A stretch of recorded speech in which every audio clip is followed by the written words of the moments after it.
The Sydney Opera House is simple in concept, yet infinitely complex in design.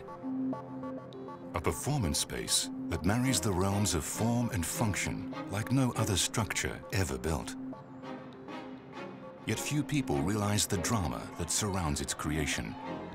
Designed nearly 50 years ago, it is a building that rewrote the record books, changing not just the way we design buildings, but how we build them as well. Couldn't have been built at any other time. It actually extended the boundaries of imagination for architectural form. The shells alone will take 150,000 man-hours to design. This is more than just an engineering riddle. It is an engineering nightmare. Yet from the most complex of problems will come the simplest of solutions. Having worked on that job, from then on, I always knew that I could solve the most complex of engineering problems. You just know. A solution that will change forever the borders of impossible. Designed by Danish architect Jon Utzon, the human story of the Sydney Opera House is one of triumph, drama, and heartache. Of challenging the very laws of nature. If he came up with a better idea, he had no hesitation of scrapping all the previous work. He wanted perfection. You had to create something like a sculpture which could be seen from all sides.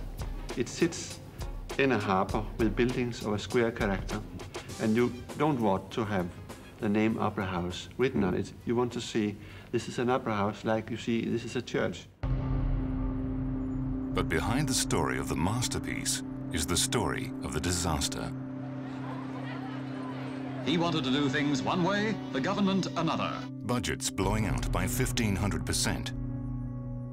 Timelines stretching from 5 years to 14. And a visionary architect who doesn't just leave the building, he leaves the country. Well, I wonder if you ever lose a child, if that ever goes. I doubt it. This is Jon Utzon. There's in fact nothing I would like more than to come back and finish the Opera House as it was conceived.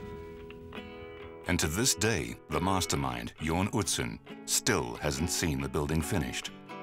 That building was his life's work.